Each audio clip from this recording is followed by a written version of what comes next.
합니다. 오후 예배에 오시는 분들은 이제 정예 멤버들만 오시는 것 같아요.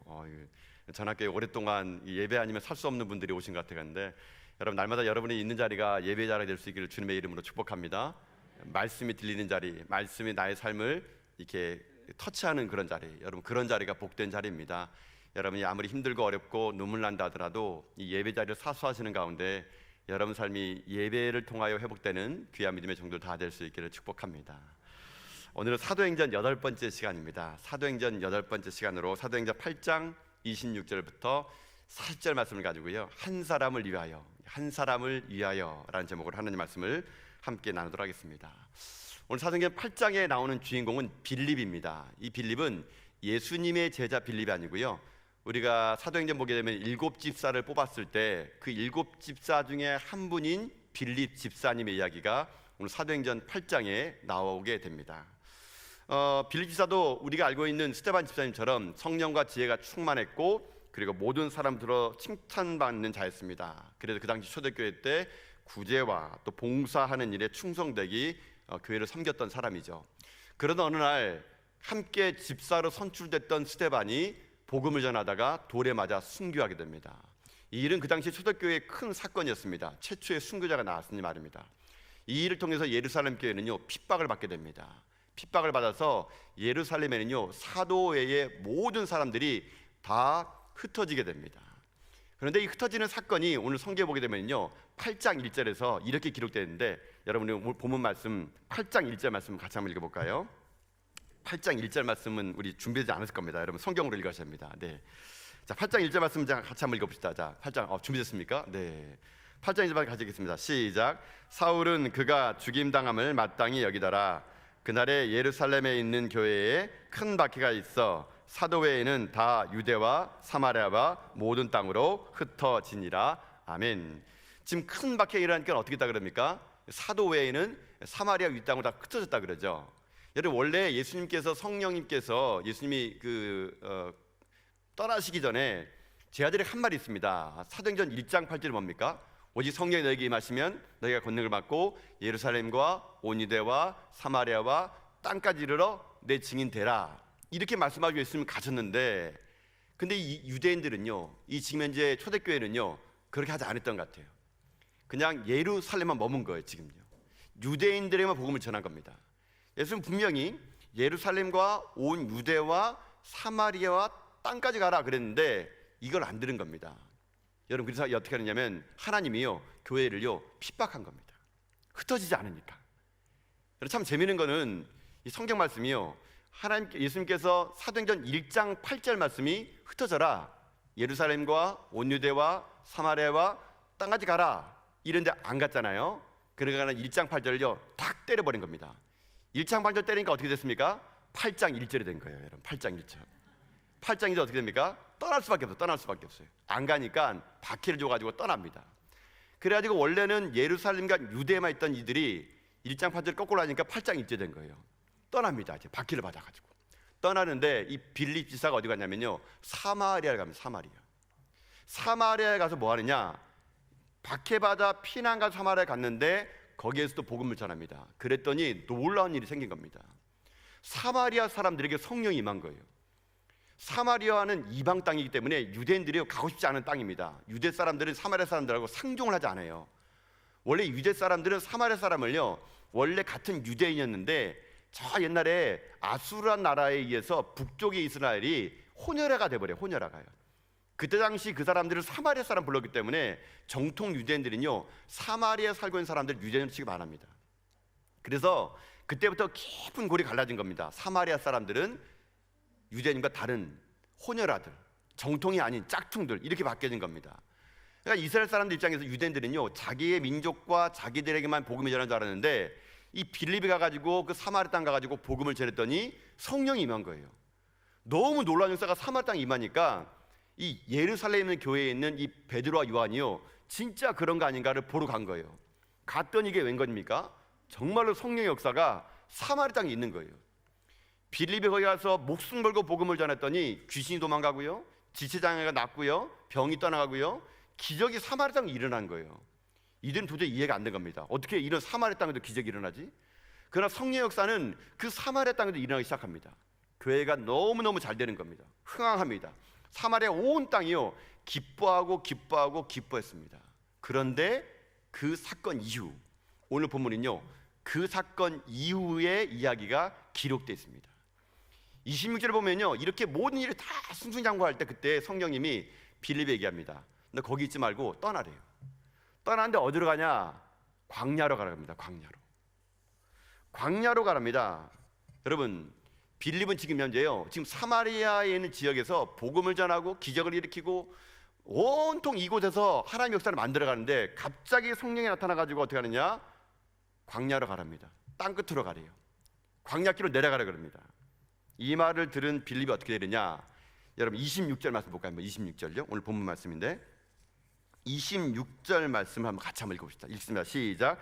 주의 사자가 빌립에게 말하 이르되 일어나서 남쪽으로 향하여 예루살렘에서 가사로 내려가는 길까지 가라 하니 그 길은 광야라. 여러분 지금 이 주의 사자가 나타나서 한 말 이 말을 보게 되면은 지금 일어나 남쪽으로 가라 그런데 가는 지방이 어디입니까? 가사예요. 가사. 여러분 가사가 어디냐면은요 지금 사마리아에 있는 곳이 아니라 사마리아 밑에 예루살렘이 있는데 예루살렘에서 가사는요 서남쪽으로 한 70km가 떨어진 곳이에요. 근데 사마리아보다는 더 먼 곳입니다. 그러니까 아주 오랜 길을 걸어가야 거기 도착할 수 있는 도시예요. 근데 오늘 본문에 보게 되면은 가라고 하는데 참 애매하게 말합니다. 남쪽으로 향하여 예루살렘에서 가사로 내려가는 길까지 가라 그럽니다. 여러분 이 말을 자세히 들어보세요. 내려가는 길까지 가래요. 여러분 원래 어디 가라 그러면은 그냥 가사에 가라 아니면 뭐 예루살렘 가라 이게 도시를 얘기하면 되잖아요. 근데 오늘 성령이 말씀하신 것은 가사로 내려가는 길까지 가래요. 길이 언제 끝나는지 어떻게 합니까? 빌립에게는 이 말은요 너무 황당한 말이에요. 도시로 가라 그러면 갈 텐데 내려가는 길까지 가래요. 길에 가래요. 그냥 길까지 가래요. 이 황당한 말을 들었는데 동네도 아니고 길까지 가라고 언제 길이 끝난지 모르는데 이 말을 들었던 이 빌립이 어떻게 하느냐? 27절 상반절을 보면요 일어나 가서 시작합니다. 일어나 가서. 여러분 이게 중요합니다. 일어나 가서. 어쩌면 빌립은요 지금 현재 아브라함처럼요 갈 바를 알지 못하고 약속의 말씀 하나 붙잡고 일어나 갔습니다. 순종했습니다. 여러분 순종했습니다. 그러나 여러분 순종해서 간 그곳에 누가 있었느냐? 여러분 27절의 말씀을 다시 한번 읽어볼까요? 그러면요 20절의 말씀 읽어봅시다. 자 읽습니다. 시작. 일어나 가서 보니 에디오피아 사람 곧 에디오피아 여왕 간다게의 모든 국고를 맡은 관리 네시가 예배하러 예루살렘에 왔다가 지금 누구를 길거리에서 만나냐면요 에디오피아 사람 곧 에디오피아 여왕 간다게의 모든 국고를 맡은 관리인 네시. 참 기네요. 하여튼간 네시 만난 겁니다. 네시 만난 거. 근데 여기 보면은 에디오피아 여왕 간다게가 나오는데요 여러분 간다게는 사람 이름이 아니에요. 간다게는 뭐냐면 그 당시에 에디오피아 여왕을 부를 때 간다게라 부른 겁니다. 간다게. 그러니까는 이렇게 부르죠. 애구방의 왕들은 다 바로로 부른 것처럼 간다게는 그 에디오피아 여왕을 부를 때 간다게라고 부른 거예요. 간다게. 그러니까 우리나라로 말하면 대통령 이런 겁니다. 원래 이름이 아니에요. 간다게는요. 여왕을 통칭하는 이름이 간다게인데 거기에 네시인데 이 사람이 네시라 그래서 여러분 우리가 알고 있는 그냥 조선시대 때 네시 그 네시가 아니에요. 이 사람은 재무부 장관이에요. 재무부 장관이요. 그냥 뭐 이상하게 하면 예예예 이런 네시가 아니고요. 되게 센 사람입니다. 재무부 장관. 근데 이 사람을 딱 만났어요. 여러분 상상해 봅시다. 길까지 갔어요. 가사에 있는 길까지 갔는데 딸랑 누구 만납니까? 네시 만나요. 네시 재무부 장관. 에디오피아의 간다게 여왕의 국고를 맡은 네시. 여러분 지금 하나님의 성령의 역사가 빌립에게 지금 빌립은 너무 바쁠 거 아니겠습니까? 교회가 날로 부흥하고 사람들은 다 빌립 집사님 막 찾고 난리인데 갑자기 성령이요 여기 사람 다 내비두고 광야로 딸랑 가래요. 갔더니 딸랑 누구 만납니까? 딸랑 한 사람 만나요. 네시. 딱 한 사람. 여러분 빌립의 지금 마음이 어땠을까요?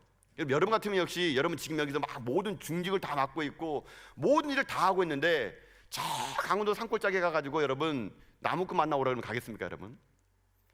아주 내가 생각지도 않았던 한 사람이 거기 있는 거예요. 그 사람 만나러 가라.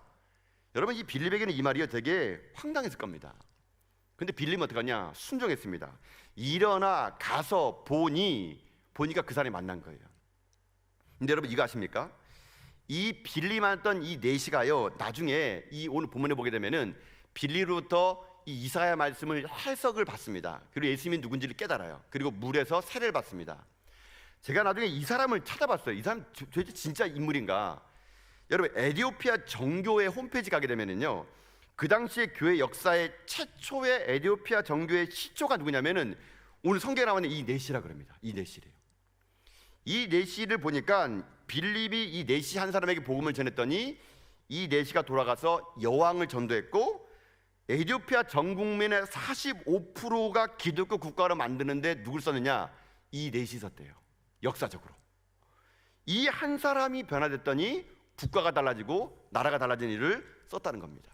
여러분 이것입니다. 우리가 볼 때는요, 여러분 한 사람이 뭐 크게 대단하냐 생각될 겁니다. 내가 여기 있는 사람 다 내비두고 한 사람 때문에 내가 가서 복음을 전한다? 어찌 보면 이건요 비효율적입니다. 비효율적인 거. 너무 생산적인 일이 아니에요.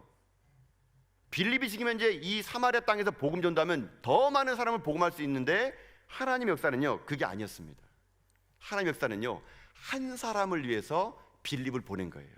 여러분 이것이 바로 성령의 역사라는 것입니다. 여러분 그래서 우리들이 누구에게 향해야 되는 줄 아십니까? 여러분 화려하고요, 여러분을 막 기다리고요, 여러분을 막 대접하는 곳이 아니고요, 여러분 주님께서 여러분 가운데 한 사람을 위한 자리를 보내는 겁니다. 거기는 아무도 여러분 가고 싶지 않은 곳일 수 있어요. 아무도 만나고 싶지 않은 곳이 있습니다. 거긴 사마리아거든요. 도저히 가서 복음 전하고 싶지 않은 그런 땅에 한 사람을 위해서 우리가 갈 수도 있어야 되는 거, 그게 바로 사명자라는 것입니다. 지금 빌립은요 자기에게 주어진 모든 걸 다 내려놓고 황당했을 겁니다. 그 한 사람 때문에 내가 여기까지 왔다니. 그러나 하나님 역사는요 그 한 사람의 변화를 통해서 에티오피아라는 그 나라 전체의 45%를 기독교로 만드는데 하나님은요 이렇게 사용하여 졌다는 것입니다. 여러분은 지금 어느 곳에 마음이 두고 있습니까? 많은 사람이 몰려있는 곳에, 때로는 여러분을 기다리고, 때로는 여러분에게 가서 여러분이 존경받는 자리에, 박수받는 자리에 여러분 가기 원하십니까? 여러분 아니에요. 사도행전의 역사는 어떻게 써나간 줄 아십니까? 가고 싶지 않은 곳을 가야 되는 겁니다. 나의 모든 걸 다 소비하고서라도 한 사람, 정말 내가 생각하기로 보잘것없는 한 사람을 위해서 가는 거, 그게 사도행전의 역사가 될 수 있다는 것입니다. 여러분 그래서 교회는요 그렇게 내가 무시해버려도 되는 사람, 내가 가지 않아도 되는 곳에 아낌없이 예산도 쓰고요 사람도 보내는 겁니다. 그게 하나님의 역사가 될 수 있다는 얘기예요. 여러분 이 사마리아에 가고 싶지 않은 이 땅처럼 우리나라는 어느 곳이 사마리아가 될 것 같습니까? 아마 제가 이게 본문을 생각해 봤어요. 사마리아로 가라는 곳은 우리가 어딜까? 아마 우리나라로 생각한다면, 우리나라에서 사마리아는 여러분 일본 아니겠습니까? 일본?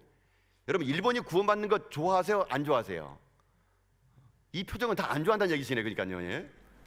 여러분 우리는 일본이라는 나라 생각하면은 괜히 여러분 자다가도 좀 화나지 않습니까? 축구했다면은 무조건 일본한테 이겨야 됩니다. 그게 조기 축구가 됐든 뭘 됐든 간에 하여튼 간에요. 일본에게 지면은 잠 못 자는 게 우리 민족의 근석 같아요. 혹시 여기 일본에서 오신 분 계십니까? 일본 출신 계십니까? 저는 일본을 사랑합니다. 아이시테루. 네, 네. 저는 일본을 사랑합니다. 여러분 제가 왜 이 말 하냐면요, 제가 일전에 있었던 교회에서는요 일본 단기 선교를 갔었어요. 지금도 갑니다. 6년째 갔어요. 6년째. 여러분 일본이란 나라는요 선거가 잘 안 되는 나라예요. 여러분 일본이란 나라는 잘 먹고 잘 사는 나라 보니까 이 잘 먹고 잘 사는 나라는요 이 천국에 대한 소망이 없습니다. 내세에 대한 소망이 없어요. 그냥 지금 잘 먹고 잘 살면 돼요. 그래서 여러분 일본 사람에게 복음 전하면요 그 사람들은요 잘 듣습니다. 엄청 잘 들어요. 그리고 예수 안 믿어요. 일본인들의 근성이 그래요. 그래서 제가 일전에는 교회에서는 일본 선교를 6년째, 지금 6년째 가는데 제가 4년째 때 갔을 때 이야기예요. 4년째 내내 갔는데 아무런 열매가 없는 거예요. 일본 선교가요. 선교부에서는 일본 선교 때려쳐라 합니다. 가서 우리가 할 수 있는 게 뭐냐면요 복음 전도가 안 되는 거예요. 일본 사람이 들어도 아무런 반응이 없으니까. 그래서 일본 선교는 어떻게 하냐면요 문화공연 합니다. 문화공연. 일본 사람이 또요 문화공연은 또 옵니다. 이 체면 문화이기 때문에. 그래서 4년 내내 한 게 뭐냐면요 가가지고요 노래 불러주러 온 거예요. 노래도요 복음송도 아니고 어떨 때는요 막 일본 민요 불러줘 오고 막 한국 아리랑 불러주고 막 이런 것만 부르고 온 거예요. 그러니까 제가 했을 땐 그 당시에 4년째 가는 그 팀들은 짧게는요 한 3박 4일 갔다 와야 돼요. 되게 짧게. 가는데 단순히 찬양도 아니고 무슨 이상한 노래 불러오고 오는데 많은 사람 얘기합니다. 필요 없다고. 일본 선교 당장 그만둬야 된다고. 일본은 멸망해야 될 나라이지 구원받을 나라가 아니라고. 막 그 안에서 막 그런 말이 있었어요. 그런데 그 일본 그 선교팀은 끝까지 그래도 가야 하는 겁니다. 그런데 가는데 아무 열매가 없는 거예요. 열매가 없는 동안에 제가 4년차 때 이제 그곳에 딱 갔을 때입니다. 일본은요 한 3박 4일 동안 저희들이 갔다 왔어요. 길게 못 가고요. 가는 동안 3박 4일 동안 같이 갔던 팀들은 다 음악하는 사람을 데려갔습니다. 음악하는 사람들. 그래서 음악하는 사람들을 데려가는데 7번 공연하는데 여름 내 가는데 풀 정장을 하고 가는 거예요. 저도 그거 가면 설교를 하는데 8월에 가는데요 온통 정장을 다 입고 갑니다. 이게 그 무대복을 사야 되기 때문에 엄청 더운 곳에서 이제 활동을 해야 되는데 제가 지금도 기억나요. 일본 당에선 갔을 때 그 당시에 도쿄에 갔을 때 지금도 교회 이름이 생각나요. 센조 교회라는 교회가 있습니다. 그 교회에 가서 그날 저희들이 공연하는 게 아니라 센조 교회 일본인들은요 되게 이렇게 일본 교회는 작습니다. 작고 성도도 많지 않아요. 이 사람들은요 천국에 대한 소망이 없다 보니까 어떻게든 일본에서는요 자기네가 주일날 직장과 교회가 걸리면요 그냥 교회를 과감없이 안 나버립니다. 그게 직분이라든 뭐든 관계없어요. 일본은 집단 사회다 보니까 주일날 회사 나오는데 나만 안 오면요 왕따 돼버리거든요. 종교를 무시해버립니다. 그런 곳에서 복음을 전한 거예요. 그날 주일날 됐습니다. 저희 센조교회 가서 저희 팀들이 그날 예배 때 공연은 못하고요 어떤 한 우리 그 집사님이 특송을 하나 했어요. 근데 특송이 뭐냐면은 축복하노라입니다. 축복하노라. 여러분 그 박종호 씨가 부른 축복하나 그죠? 나의 은총을 입으니여 너를 아노라 너의 이름을 내가 아노라. 이것을 그 일본에 있던 사람이 4년 이상 가니까요 막 다 일본어로 부르는 겁니다. 이 노래는 이렇게 되죠. 축복하노라. 여러분 아십니까? 예. 주놈의 꾸비 우케타에도 수아시테이루 키미노 나우 수아시테루 여기까지입니다. 네. 네. 여러분 일본어 모른다고 막 불렀던 것 같아요. 제가 보니까 네. 뭐 맞았는지 틀린지 모르시죠? 네. 이렇게 불렀어요. 축복하노라. 그분이 축복하나 부르는데 제가 그때 앞에서 예배드리고 있었거든요. 제가 뭐 기도를 하라 그래가지고. 근데 예배드리는데 한 여인이 계속 우는 거예요. 시작부터 끝까지 울기 시작하는데 이 축복하노라 부르는데 막 오열을 하는 겁니다. 제가 그분을 계속 쳐다봤어요. 왜 울까? 예배가 다 끝났습니다. 일본은 또 이게 체면 문화다 보니까 그냥 가면 안 돼요. 막 또 차려집니다. 막 앉으세요 막 차려집니다. 그러면 차려지면 좀 많이 줬는데 조금 더요. 뭐. 이거 가지고 먹으라 그러는데 누구 보고 먹으라는 건지 이거 옆 사람 건지 내 건지 막 구분이 안 가니까는 조금 줘. 그래서 그 조금 주는 거 그냥 먹는 척 그냥 교양 있는 척 제가 조금만 먹었는데 제가 물어봤어요. 이렇게 우는 여자를 이렇게 오라고. 그러니까 당신 왜 이렇게 우냐고 물어보니까 이 사람이 자기가 평생 동안 기도한 게 뭐냐면 남편이 교회 한 번 오는 게 자기의 소원이었대요. 그런데 한국 사람들이 온다 그러니까 이 부인이 자기 남편한테 지금 여러 번 얘기했는데 남편이 거절했대요. 근데 한 번만 와달라고. 그래가지고 이 여인이 그 남편을 그날요 데려온 날이에요. 근데 그 남편이 예배를 드리는데 계속 졸다가 그 노래를 딱 부르는데 눈이 동그래 있다는 거예요. 그리고 그 노래를 집중해서 듣는 겁니다. 그러니까 이 부인이 너무 감격스러웠던 거예요. 그래서 저는 속으로 뭐 그게 무슨 감격스러워서 이게 울 정도인가요? 물론 감격스럽겠죠. 몇 년을 기도했으니까. 일본은요 교회 오는 거 쉽지 않거든요. 그래서 저희들이 그 교회를 마치고 공연을 하러 다른 교회를 가게 됩니다. 오후에도 공연하고 저녁 공연하고 저녁 공연하러 가는데 마지막 공연에도 막 지쳤어요. 저도 막 지치고 막 설교도 해야 되고 그러니까. 근데 제가 설교하고 나와서 저희 팀들이 공연하는데 그날 아침 봤던 그 남자가 거기 있는 거예요. 저희들이 지역을 되게 많이 돌아다녔거든요. 그래서 제가 이상하다 생각했다. 쌍둥이인가 처음 그 생각했죠. 근데 알고 봤더니 그 남편 뒤에 여자가 있는 건데 그 여인이 그 아침에 봤던 그 여인인 거예요. 근데 그 여인은 또 울어. 계속 우는 거예요. 저희들이 공연을 다 끝냈어요. 저희 공연 다 끝냈는데 거기에 있던 일본에 있는 그분들은 다 집에 갔죠. 근데 그분이 갑자기 고개를 푹 숙이더니만은 일어나가지고요 저희 팀에게 걸어오는 겁니다. 그래서 하는 말이 뭐냐면 이렇게 얘기하는 거예요. 물론 일본 말로 했습니다. 예. 아침에 들었던 노래를 다시 한번 불러달라 그러더라고요. 우리 그 소프라노 우리 지도자님한테. 그러니까는 이 집사님이 너무 황당했는데 그분을 가운데 앉혔어요. 그리고 우리 모든 팀들이 다 그분한테 손을 뻗어가지고 아까 그 축복 하나를 불러준 거예요. 근데 그 노래를 불러주는데 그 여인은 또 울어요. 계속. 근데 이 남자가요 울기 시작하더라고요. 울기 시작해. 그 앞전에 공연 다 끝난 줄 알고 일본 사람 다 나갔던 사람들이 다시 들어오는 거예요. 공연이 또 앵콜이 있는 줄 알고 막 다 들어왔는데 그 한 사람 놔두고 수십 명이 그 사람을 향해서 축복해 준 거예요. 그 사람이 그 노래를 다 듣고 난 다음에 거기 일본 교회에 있는 목사님에게 얘기했대요. 나 이번 주부터 교회 다니겠다고요. 여러분들은 감동이 안 되죠? 지금 그러니까요. 예, 현장에 없었으니까. 여러분 일본에서는요 한 명이 예수 믿는 게요 한국에 100명 오는 거예요. 100명 오는 거예요. 그렇게 예수 믿기가 어려워요. 저희들이요 4년 갔습니다. 4년 동안 교회 예산 다 써가면서 휴가비 다 반납하면서요 4년 동안 봤는데 한 명 복음 전도한 거예요. 한 명 예수 믿었어요. 제가 가끔씩 일본에 있는 그 목사님하고 카톡 하면 그분 잘 나오고 있대요. 저는 그것이 그 한 분이요 저는 소중하지 않다고 생각하지 않는 게 아니라 너무 소중하다고 생각합니다. 우리가 많은 예산을 집어넣고 많은 일을 감당하고 많은 일을 할 때 여러분 한 사람을 위해서 그렇게 할 수 있는 거 그거 하나님이 기뻐하시는 거란 얘기예요. 여러분은 인생 살면서 한 사람을 위해서 울어본 적 있습니까? 한 사람을 손해본 적 있습니까? 한 영혼을 위해서 여러분 모든 것을 아낌없이 내어준 적 있습니까? 그게 없다면요 우리 신앙 다시 한번 점검하셔야 돼요. 빌립은요 수천 명의 사람들 다 놓고요 넷이 한 사람 살리겠다고 간 겁니다. 제가 앞서 있는 일본 선교팀은요 4년 동안요 매일 갔다 올 때마다 사람들한테 비아냥거립니다. 뭐하러 가냐고, 일본 뭐하러 가냐고. 4년 만에 한 명을 위해서 간 거예요. 여러분, 저는요 우리들이요 너무 높은 곳에 너무 많은 숫자에 관심 보기보다는요 한 영혼을 위해서 여러분 우리가 울 수 있을 때 그때 그 역사는 사도행전에서 될 수 있다고 저는 확신합니다. 저는 그래서 제가요 죽은 다음에요 하나님 앞에 섰을 때 하나님 저한테요 교회 어떻게 했니? 얼마나 많은 사역했니? 얼마나 부흥시켰니? 저는 하나님 그런 거 안 물어볼 것 같아요. 저는 제가 죽으면 하나님께 물어보기 딱 하나 같습니다. 너 한 사람 때문에 울어본 적 있니? 이 말 물어볼 것 같아요. 여러분 목사가 한 영혼 때문에 울지 못하면요 목사 그만둬야 돼요. 여러분요 저는 그래서 날마다 두려워요. 하나님 앞에 갔을 때 내가 한 성도 때문에 울지 않고 울어본 적도 없다고 말할까 봐요. 저는 그게 너무 무서워요. 그래서 신방 갈 때마다요 그분의 이야기 들으면요 너무 가슴이 아파요. 막 신방 가서 모든 성도님 이야기 들으면요 너무 힘들어요. 어떨 때는요 어떻게 이런 인생 살 수 있을까? 어떻게 이런 인생 사는 동안 나 같은 목사는 뭐 했을까?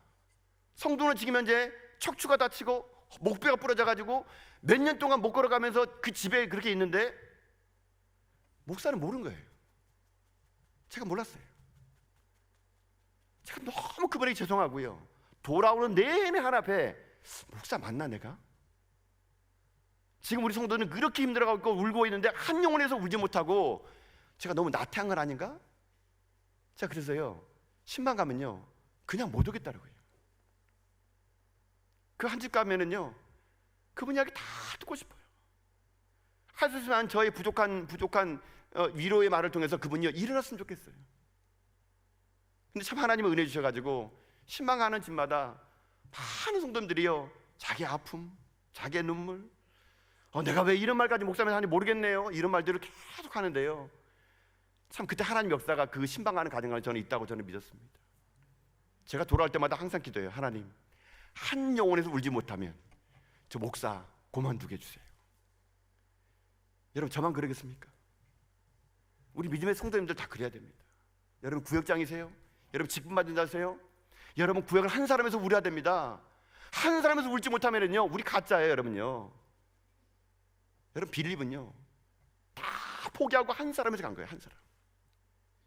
오늘 우리 주변에 한 사람을 위해서 여러분이 나가서요 주의 복음 전할 때 그 사람 통해서는요 역사가 일어나고요 그 한 사람을 통해서 가정이 바뀌고요 국가가 바뀌고 저는 미래가 바뀔 줄 믿습니다.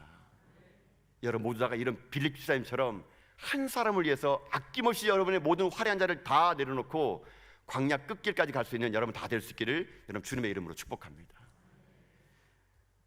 오늘 이 빌립은요 그런 모든 걸 다 순종하나만 갔을 때 일어났습니다. 근데 제가 오늘 또 본문을 살펴본 게 뭐냐면은 이 내시가 어떻게 구원받았을까? 이걸 제가 본 거예요. 봤더니 이 내시가 구원받을 수밖에 없는 이유가 하나 있더라고요. 그게 뭔지 아십니까? 여러분 다시 한번 27절 말씀 볼까요? 27절요. 27절 말씀 다시 한번 읽어봅시다. 27절 말씀입니다. 읽겠습니다. 시작.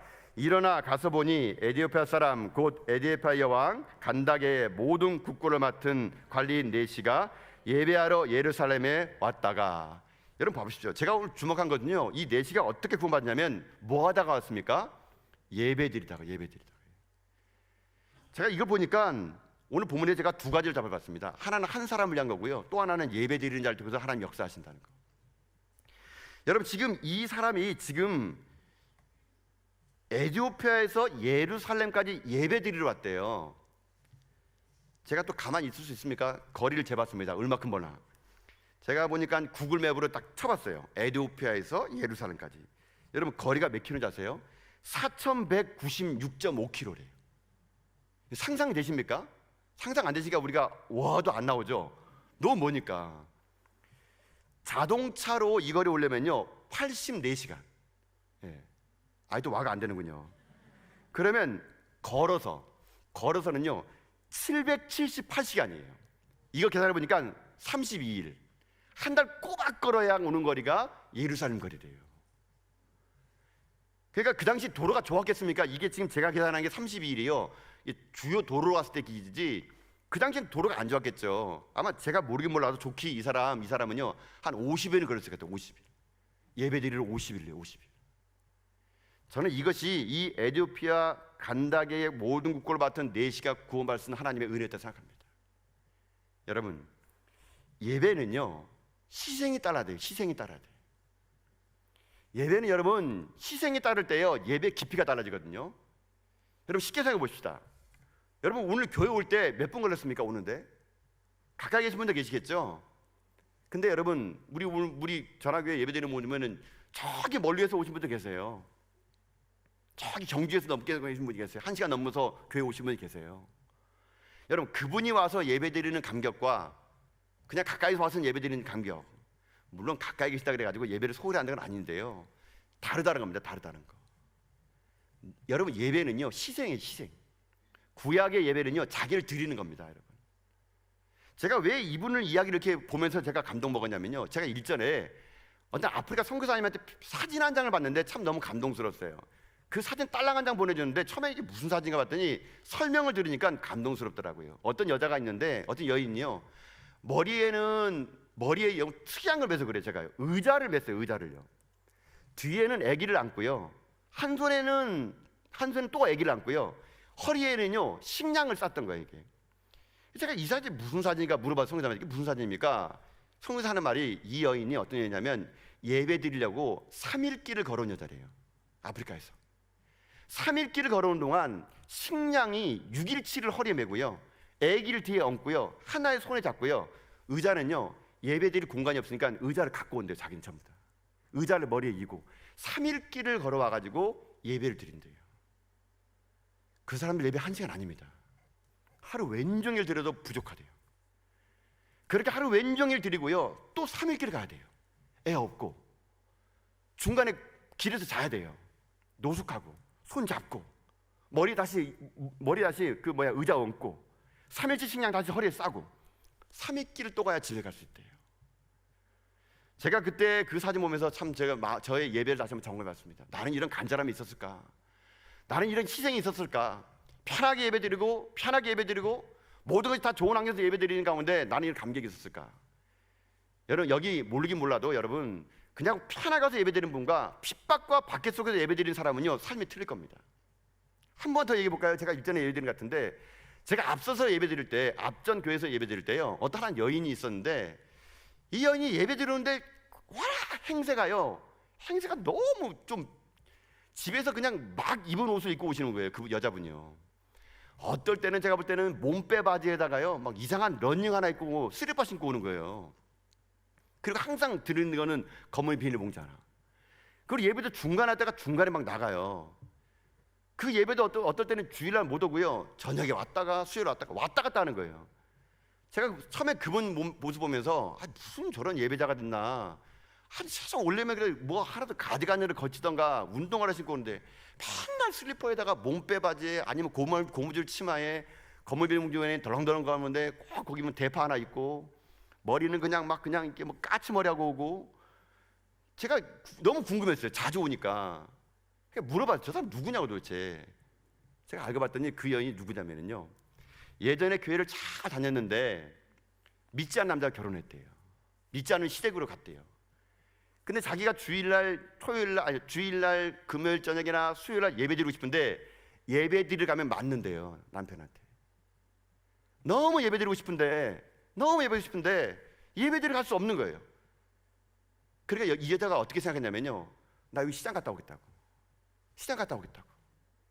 시장 가는 모습으로 온 거예요. 일부러 슬리퍼 신고요, 몸빼 바지 입고요, 티 널렁하게 입고요.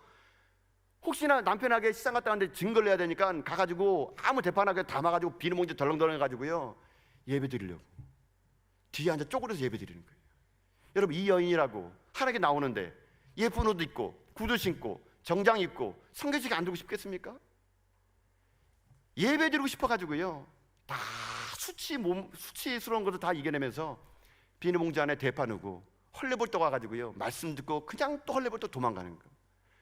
제가 그 말을 딱 듣는 그 순간 참 목회자가 참 너무 이렇게 마음이 어떻게 성도에 그런 걸 보지 못할까, 제 마음에 참 제가 좀 죄송스럽더라고요. 그리고 저의 예배를 그 여인의 모습도 또 보게 되더라고요. 여러분, 여러분에게는 이런 에디오피아 내시에 이런 열정적인 예배가 있습니까? 정말 예배가 여러분 편안하게 드려지는 이 시대 속에서 정말 한 번이라도 여러분 목숨 걸고 예배 드려본 적 있습니까? 가슴 뛰는 예배가 여러분이 있습니까? 희생스러운 예배.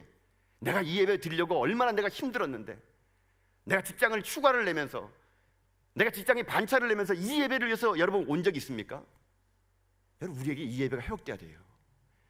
이 간닥의 여왕의 국고를 맡은 내시의 이 간절함의 예배가 우리에게 있을 때, 그때 진정한요 한 사람을 통한 부흥 역사는요 임할 수 있다는 얘기거든요.